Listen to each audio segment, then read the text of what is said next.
जंगल दशरथ चाहिए प्रभु गले कहीं ना ब्रह्म सत्यम जगत मिथ्या जहाँ आखि आगे देखते सब मिछ केवल सत्य हूँ सत्य सच्चिदानंद होती सत्य छाड़ी सत्य किसी न सब हूँ कौन मया दर्शन प्रकृति श्रूयते सचराचरम हेतुना कहते जगत विपरिवर्तते मोर अध्यक्षतार मोर क्रियाशक्ति प्रकृति आम समस्त सृष्टि कर संसार को सृष्टि कर मयाध्यक्षण गीतांतर कथा मयाध्यक्षण प्रकृति श्रूयते सचराचरम हेतुना कहते जगत विपरिवर्तते तेणु सत्य जीए जी सत्य सत थिले अछंती अनंत काल जाए रहिबे सी कहा कथा सी तो समस्त सांगे देहरे समस्त अच्छा अर्जुन मोहग्रस्त हेले केमती भगवान को देहरे समस्ते अच्छा भगवान विश्वरूप देखिले ना विश्वरूप देखिए अर्जुन कहते स्थानीय ऋषिकेश तव प्रकृति जगत प्रभुर सत्य अनुरज्यते रक्षांसी हितानि दिशो द्रवंती सर्वे नमस्यन्ति च सिद्ध संज्ञा आपन देहरे समस्त को देखुची विश्व बाहर अच्छी भितर ब्रह्मांड अच्छी यही जो महाभारत युद्धभूमि जहाँ को देखी मुझे देखुची किंतु भगवान विश्व रूप में महाभारत युद्ध चली विश्व भितर बाकी समस्ते अच्छा आकाश आकार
भावुँ तुम टहलिया 24 घंटा देखला 24 दिन पर्यटन आस बस तेणु विश्वरूप भगवान जानते मत सीना अयोध्या नरनारी विदा करने चाहूना किंतु अयोध्या नरनारी की छाड़ी ब्रह्मांड में आहरी केते नरनारी मत चाहती मो भीतर तो से मुझे छाड़ी पड़ जाऊँ ये तो मोर समस्ते मोर अंश मोर अंश माने ब्राह्मण हुई प्रतिष्ठा हम कि ब्राह्मण ही प्रतिष्ठा हम अमृत अव्यय शाश्वत धर्म से सुख से ऐकांतिक 14 अध्याय शेष श्लोक गीतांतर ब्राह्मण ही प्रतिष्ठा हम समस्त ब्रह्म अच्छी अर्थात समस्त मु प्रतिष्ठित अमृत मु मरेनि न अमृत अमृत अमृत से अव्यय मत मोटू कहीं किसी नहीं पार मोटी किसी जोड़ी नहीं पार मु अव्यय जहाँ अच्छी से सुख से ऐकांतिक मोर स्वरूप जो मुझे अर्थात भगवान या अयोध्या नरनारी अलग कौट रही संसार कौटी अलग अच्छी संसार भितर स्थानीय ऋषिकेश तव प्रकृति सबुठी तमें ही अछ भगवान को भितर अर्जुन देखुंत रक्षांसी हितानि दिशो द्रवंती सर्वे नमस्यन्ति च सिद्ध संज्ञा जेते सिद्ध जेते ଯେତେ ଭୟପ୍ରଦ ଜିନିଷ ଯାହା ଯିଏ ସମସ୍ତେ ତମ ଭିତରେ ମୁଁ ଦେଖୁଛି। ରକ୍ଷାଂଶି ଭିତାନି ଦିଶୋ ଦ୍ରବନ୍ତି ସର୍ବେ ନମସ୍ୟନ୍ତି ପ୍ରସିଦ୍ଧ ସଂଗ୍ରା କସ୍ମାତ୍ ତେ ନମେର ମହାତ୍ମଂ ଗରିୟସେ ବ୍ରହ୍ମଣ ବ୍ୟାଧି କର୍ତ୍ରେ ଅନନ୍ତ ଦେବେଶ ଜଗନ୍ନିବାସ ତ୍ୱମ୍ ଅକ୍ଷରମ୍, ତମେ ଅକ୍ଷର। ତାପରେ ଅର୍ଜୁନଙ୍କର ବିଶ୍ୱରୂପ ଦେଖିଲା ପରେ, ବିଶ୍ୱରୂପ ଦେଖିବା ପୂର୍ବରୁ ବିଶ୍ୱରୂପ ଦେଖିବା ଅବସ୍ଥା ତାଙ୍କର ଆସିଥିଲା ଯେମିତି ଆଉ ଟିକେ ତ ଆମେ ପିଲାବେଳେ ଯାଉ ଶାରଳାଙ୍କ ଦଶମରେ ଷଷ୍ଠ ସପ୍ତମ ପଢ଼ିଲା ବେଳେ ମାଇନସ୍ ସ୍କୁଲ ସବୁବେଳେ ଚାଲି ଚାଲି ଯିବୁ ବନୁସାରେ ଆମ ସାଙ୍ଗରେ ଯାଆନ୍ତି, ରାଜସାରେ ବି ଯାଆନ୍ତି, ଆସିବେ ଟିକେ ପରେ ଆସାରେ ଚାଲି ଚାଲି ଷଷ୍ଠ ସପ୍ତମ ବେଳ ଗୋଡ଼ କ'ଣ ହେଇଯିବଣି ସାର ଆଉ କେତେ ବାଟ ସାର କେତେ ହେଲା ଏଇ ଯେଉଁ ଦେଖାଯାଉଛି କିଲୋ ସେଇପଟେ ସେଇପଟେ ସେଠି ବାଟ ଚାଲିଯିବ, ସେଠି ବାଟ ହେଲା ପରେ ଆଉ ସାର କେତେ ବାଟ। ସେମିତି ଅର୍ଜୁନ ସବୁ କଥା ବୁଝିଗଲେ, ବୁଝିଗଲା ପରେ ଦେଖିଲେ କି ଆଉ କିଛି ପ୍ରଭୁ ଏଥିରେ ସବୁ ଆପଣ ଅଛନ୍ତି, କୋଉଥିରେ ନାହିଁ, ଯେତେ ସଂସାରରେ ଭଲ ଜିନିଷ ସବୁଥିରେ ମୁଁ ଅଛି, ସବୁଥିରେ ଅଛନ୍ତି ଯଦି ତାହେଲେ ସବୁଥିରେ କେମିତି ଅଛନ୍ତି ଦେଖୁନାହାନ୍ତି। ମାନେ ଯେମିତି ହେଲାଣି ଏଇଠି ତ ଆଉ କାହିଁକି ଏଠି ଗୋଡ଼ କ'ଣ ହେଇଗଲାଣି ନା ଏଇ ଯେ ଚାଲିବା ହେଇଯିବ ସେମିତି ପ୍ରଭୁ ସବୁ ତ ମୁଁ ଦେଖେଇ ସାରିଲାଣି, ଟିକେ ସବୁଥିର ଆଉ ରୂପଟା ଦେଖେଇ ଦେବ ନା। ଆପଣ ଏଠି ଅଛନ୍ତି ସେଠି ଅଛନ୍ତି କିନ୍ତୁ ସବୁଥିରେ ରୂପଟେ ଦେଖେଇছে ଭଗବାନ ସବୁ ରୂପ ଦେଖିଲେ। ଅର୍ଜୁନ କହିଲେ ମଦନଗ୍ରହାୟ ପରମଂ ଗୁହ୍ୟମ ଅଧ୍ୟାତ୍ମ ସଙ୍ଗୀତମ୍ ଯତ ଏକନ୍ବତସ୍ତେନ ମୋହୟମ୍ ବିଗତମ, ମୋର କିନ୍ତୁ ମୋହ ଦୂର ହେବ, ଆପଣ କେମିତି ସେଇଟା ଦେଖେଇ ଦିଅନ୍ତୁ। ଭଗବାନ ଦେଖେଇଦେଲେ, ଦିବ୍ୟ ଚକ୍ଷୁ ଦେଇଦେଲେ। କିନ୍ତୁ ଭଗବାନ ଆରମ୍ଭ କରିଥିଲେ ଅର୍ଜୁନଙ୍କ ପାଖରେ ଗୀତାଙ୍କର ଭଗବାନଙ୍କର ପ୍ରଥମ ଶ୍ଲୋକ କୁତସ୍ତ୍ୱ କସ୍ମଳମିଦମ୍ ବିଶ୍ୱମେ ସମୁପସ୍ଥିତମ୍ ଅନାର୍ଯ୍ୟମ୍ ଦୁଷ୍ଟମ ସ୍ୱର୍ଗମ୍ ଅକୀର୍ତ୍ତିକର ଅର୍ଜୁନ, ଅସ୍ୱର୍ଗମ୍ ଅକୀର୍ତ୍ତିକର ଅର୍ଜୁନ କୁତସ୍ତ୍ୱ କସ୍ମଳମିଦମ୍ ବିଶ୍ୱମେ ସମୁପସ୍ଥିତମ୍। ତ ଏମିତି ବିଷମ ଅବସ୍ଥାରେ ଯୁଦ୍ଧ ଅବସ୍ଥାରେ ପହଞ୍ଚିଗଲା ପରେ ତୋର ଏ ଅବସ୍ଥା କେମିତି ମନେ ଭିତରେ କଥା ଗୁଡ଼ିକ ସାଡ଼େ ସାଡ଼େ ପଡ଼ୁଛି। ଆମର କଥା ଥିଲା କେମିତି ଗଣତନ୍ତ୍ରକୁ ପ୍ରଭୁ ମାନୁନାହାନ୍ତି, କିନ୍ତୁ ତାର ତତ୍ତ୍ୱ ହେଉଛି କ'ଣ, ଗଣଙ୍କର ପତି ସିଏ ଯିଏ ମାଲିକ ସିଏ ତମକୁ ପଠେଇ ତମେ ତା କଥା ମାନିବ, ତମ କଥା ସିଏ ମାନିବ, ତଥାପି ମାନନ୍ତି। କେମିତି କେତେବେଳେ ମାନନ୍ତି, ଆମର କେଉଁ ସିନେମାର ଗୀତଟି ମନେ ନାହିଁ ମୋର, ଧେନୁ ପଛେ ପଛେ ବସା ଧାଏ ଯେଉଁ ଭାବେ ଭକତ ପଥରେ ଥାଉ ସେହି ଭାବେ ଏକାଶ ଭକତ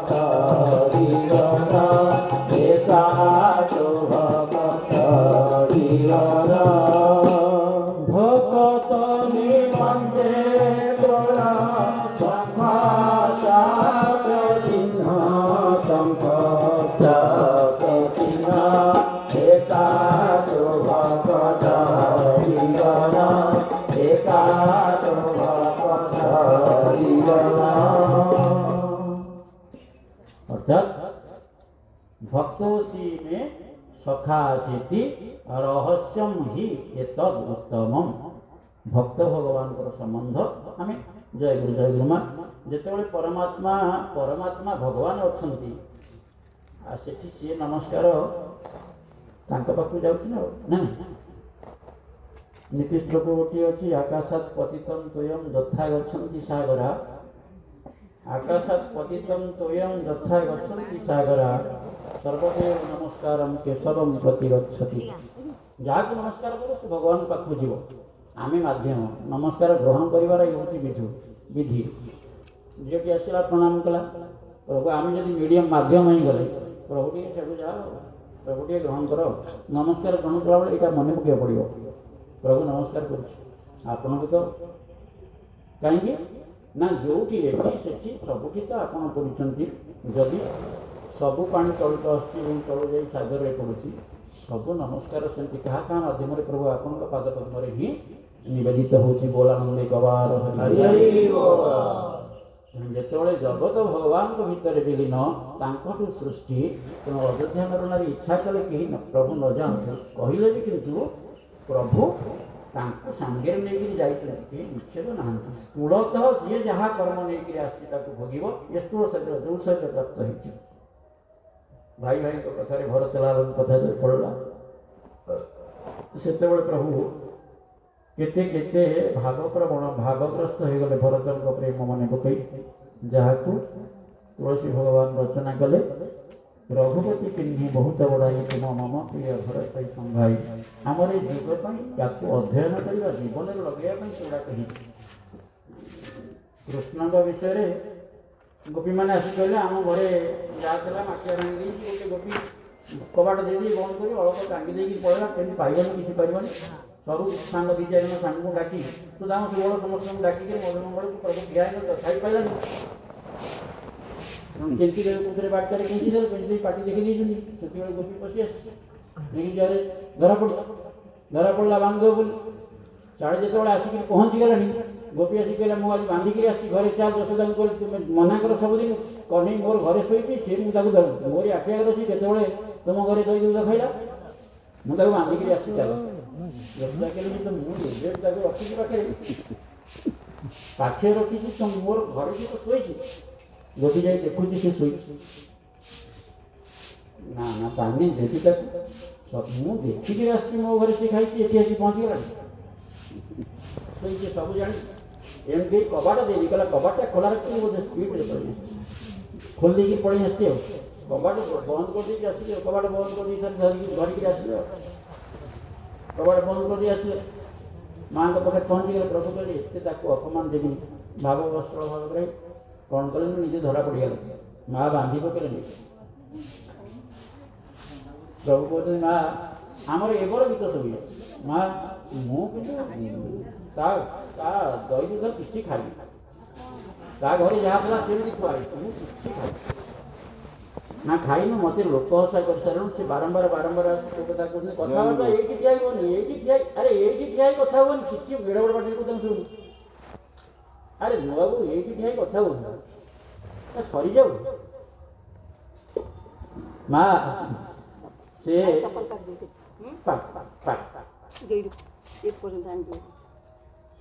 ପାଟି ଦେଖୁନୁ ମୁଁ ତ ମୁହଁ ଧୋଇନି ମୋ ମୁଁ ଯଦି ଖାଇଥିଲି କ୍ଷୀର ଦହି ଯାହା ଲହୁଣୀ ଖାଇଥିବି ପାଟିରେ ତ ଲାଗିଥିବ ଦେଖୁନୁ। ଆମର ଗୋଟେ ଗୀତ ଅଛି ବନ୍ଧନ ଖୋଲି ଦିଅ